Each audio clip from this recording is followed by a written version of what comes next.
lumalaban sa mid, oh. Habulin nyo. Defend nyo na yan. Bilis. Matatalo tayo nyan eh. Nasagasaan daw ng langgam. May ganun ba? Excited na ako kumain. Hala, magkikis na sila. Ah! Let's go, guys. Ayan, malapit na. Yes, panalo. Bakit ganun siya tumawa? Grabe, ubos agad. Wala na naman. Grabe kayo. Ako bumili tapos kayo kumain. Next time kasi, Nay, bilhin mo na lahat ng crispy patata sa supermarket. Sige po, madam. Nay, pengin pera? Yan, di ako magaling sa paghingi. Wala akong pera. Damot naman. Bibigyan mo din ako ng pera, Nay. Tao po. Anak, may tao ata dun sa labas. Tingnan nyo nga. Yun, Nay, nag-aaral ako, oh. Nay, kausap ko jowa ko, oh. Ay, sorry, babe. Ginugulo kasi ako ni mama, eh. Nay, nagtitiktok ako, oh. Ano ba yan? Ang tatamad nyo? Asan na ba si Kyle? Baka may pera po kayo dyan. Pangkain lang po. Kawawa ka naman. O ito, 10 pesos. Salamat po. At dahil dyan, may 100 pesos ka. Salamat. Vlog ba yan? Opo, mag-hi po kayo. Binibigyan po namin yung mga taong tumutulong sa amin. Talaga? Malaki na ibibigay ko sa susunod para malaki din ibabalik nila sa akin. A few moments later. Palimos po. Pangkain lang po. Ay, kawawa ka naman. Teka lang. O ito, 10,000 pesos. Sa'yo na dito ATM ko. Mag-withdraw ka, ha? Talaga po? Ang bait niya naman po. Oo, mabait talaga ako. Salamat po dito, ha? Saan nagpunta yun? Babalik naman yun, di ba? Yung 10,000 ko. Yung ATM ko. Meanwhile. Ang galing natin, Kyle. Hati tayo dyan, ha? Teka lang, nasan si Kyle? 10K tapos ATM mo? Walang iya ka, Kyle! Okay, class. Magdi-discuss ako. Makinig kayo sa akin, ha? Oh, grabe. Ang ganda ko talaga. Masaya na naman siya, oh. Manda ka sa akin. Ma'am, di ba po bawal mag-makeup kapag oras ng klase? Si Scarlett kasi nagme-makeup po. Lu, pero pag ikaw pwede? Equals to. Ay, oo. Mamaya na yung makeup na yung Scarlett, ha? Makinig ka sa akin. Aww, di na siya makakapag-retouch. Okay, class. Dalawa ang naka-perfect sa exam natin. Si Cheska. Expect ko naman na perfect ako, eh. At si Scarlett. Perfect din ako. Talagang nilalabanan ako ng babaeng to. Patingin na tas paper mo. Ma'am, di ba wrong spelling is wrong? Mali yung pneumonia niya, oh. Walang P sa una. Ha? Ay, oo nga. Kulang ng P. Hindi ka na perfect, Scarlett, ha? Ayan, ako na ulit ang highest dito sa klase. Kontrabida talaga tong si Samantha sa buhay ko. Bakit di nagre-reply yung jowa ko? Saan na ba yun? Tagal naman ni Scarlett. Saan na kaya yun? Hi, Miguel! Oh, Samantha, samahan mo naman ako sa kantin. Libre kita. Di pwede. Hinihintay ko yung jowa ko. Ha? Nasaan na ba yun? Yay! Sasamahan mo ako!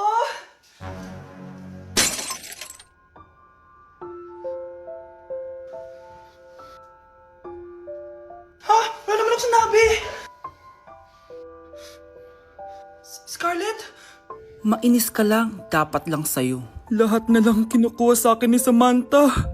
Ibubunyag ko na yung sikreto ng pamilya niyo. Anak, kain ka na, oh. Darating yung mga kaibigan ko, ah. Wag na wag mo ako ipapahiya. Sige, anak. Ay, andyan na sila. Oo, tapos nagkita kami ng ex ko, di ba? Kayo pala yung mga kaibigan ni Scarlett. Gutom ba kayo? May pagkain dito, ah. Ang pangit pa rin ng mama ni Scarlett, no? Isa lang yung mata. Huy, grabe ka naman. Naya na ba? Di ba sabi ko sa'yo, huwag mo ako ipapahiya? Kainis. Umalis ka nga dito. Huwag kita makita. Sorry, anak. Tara na nga, labas na nga lang tayo. May panira dito, eh. Tara. Anak, sandali. Anak, Scarlett, graduation mo pala bukas? O tapos? Si nanay ba yung aakit sa stage? Ay, hindi. Si tita na lang isasama ko. Papahiya mo lang ako, eh. Buti pa si tita, kompleto yung mata. O sige, proud ako sa'yo, anak, ha? Kainis, bakit kasi isa lang yung mata mo? Balang araw, anak, malalaman mo rin kung bakit. Diyan ka na nga, marami pa akong gagawin. Ano bang ginagawa natin sa hospital, tita? Sumama ka na lang, Scarlett. May kailangan ka malaman. Scarlett? Ikaw yung anak ni Susan, right? Oo, Doc. Ako nga si Scarlett. Ba't kilala mo ko? Oh, yes, I remember. Ikaw yung batang na-aksidente dati, yung nabulag yung kaliwang mata. Buti na lang dinonate ng nanay mo yung kaliwang mata niya para sa'yo. Kaya pala isa lang yung mata ni nanay. Alam mo, sobrang mahal ka ng nanay mo. Huwag mo siyang papabayaan, ha? Hi, classmates! Namiss niyo ba ako? Oh, anong meron? Mag-review ka na rin, be. May long quiz daw. Excuse me? Hindi ko kailangan mag-review. Stock knowledge lang. Wow, stock knowledge? Spell mo nga. Watch and learn. Okay, class! Ready na ba kayo sa long quiz? Sana madali lang. Bago tayo magsimula sa exam, isa lang ang rule ko. Bawal mangopya. Are we clear? Opo, Yes ma'am. po. Okay. Okay, let's start. Get one whole sheet of paper. Ma'am, 1 whole po ba? Minus 10 ka na agad. Okay, class. Time's up. Pass your papers. Sana pumasa ako. Nakakalito yung bandang huli. Ano kaya magiging score ko nito? Ikaw, Scarlett. Ako? Feel ko nga bagsak ako eh. Okay, class. Mag-a-announce na ako ng scores, okay? Hello, yun na. Cheska, 12/20. Munti ka lang bumagsak. Miguel, 14/20. Pwede na.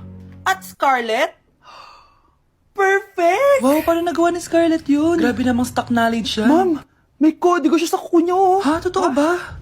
Scarlett, patingin ang kuko mo. Kaya pala perfect ka? Dapat bagsak na yan eh. Ang daya. Aba, bakit ako babagsak? Ang number 1 rule lang naman ni ma'am ay bawal mangopya. May sinabi ba siyang bawal maglagay ng sagot sa kuko? Meron ba? Ba't parang kasalanan ko? May point si Scarlett. Pointless. Next time, kilalanin yung mga binabangga niyo ha. Anak, pupunta dito yung mayaman mong tita. Bibigyan niya ako ng pera, Nay. Oo, anak, kaya maganda ka na. Sige po, Nay. Yes, magkakapera na ako. A few moments later. Hi, Mare. Uy, Mare, pasok ka. Hello po, tita. Ang laki na ng anak mo, Mare. Wow, tita, ang ganda mo at ang sexy mo pa. Talaga? At dahil dyan, may 5,000 pesos ka. Thank you po, tita. Oo nga, Mare, ang ganda ng damit mo. Gusto mo din ng pera? Oh. Ang ganda din ng buhok mo, Mare. Oo, ito pa. Ang bango-bango mo din, Mare. Ito pa. Ang pogi naman ng anak mo, Mare. Siyempre, mana sa akin. At bibigyan ko ng 1 million pesos at house and lot kung sino man ang mapapangasawa ng anak ko. Talaga ba, Mare? Anak, halika nga dito. Narinig mo ba yan, anak? Tsuhain mo ng anak niya. Ang magkasabi ka naman dito. Sige po, Nay. Ang gwapo mo naman. Pwede ba kitang tsuhain? Ayoko! Tingnan mo nga itsura mo. Ang pangit mo. Nay, nandito po yung boyfriend ko. Sige, anak, papasukin mo. Sige po, Nay. Babe, balik ka na. Hello po, tita.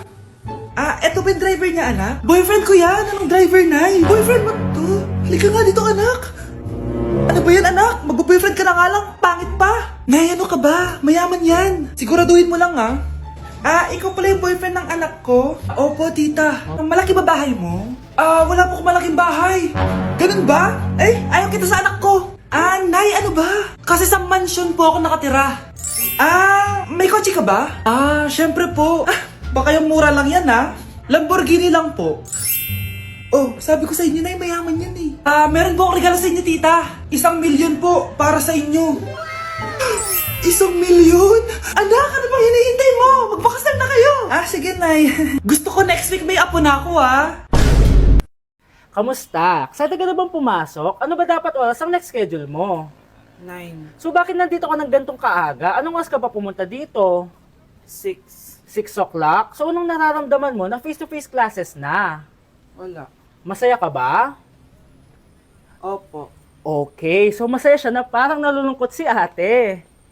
Bakit absent ka kahapon, Scarlett? Ma'am, nagkasakit po kasi ako. Nagkasakit? Tinatamad lang yan, ma'am. Papansin talaga tong si Samantha. Nasaan yung ebidensya mo na nagkasakit ka? Meron po akong excuse letter, ma'am. Ay, excuse letter lang? Nasaan yung medical certificate mo?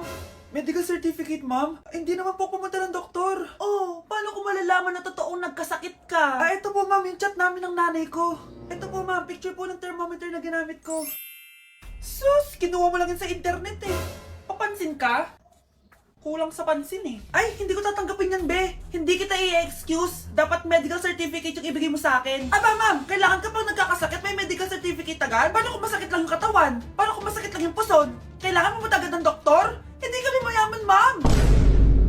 Nay, tinatamad ako pumasok. Diyos ko mga kabataan ngayon, kami nga tumatawid pa kami ng ilog at bundok. Nayo, ito award mo. Ang ganda mo, be. Ano ka ba, be? Ako na to eh. Ikaw na talaga yan. Mas inuna pa mag-makeup kaysa maligo. Yes! Hoy, ikaw babae ka. Puro ka cellphone. Eh, ikaw nga buong araw nakikipagchismisan dun. May sinabi ba ako? Be, ang lungkot mo siguro, no? Kasi wala kang jowa. Mas okay na yung walang jowa kaysa sa walang mama. Ang boring naman. Maginis kaya ako. Anak, maglinis ka na nga ng bahay. Ay, matutulog na lang pala ako. Be, nagugutom ako. Kain tayo. Huwag na, be. Nagtitipid ako. Tara, libre ko. Sige, tara. Alam mo ate, kung nakakayaman lang ang pagiging marupok, mayaman ka na. Kung nakakayaman lang ang pagiging pangit, ikaw na pinakamayaman.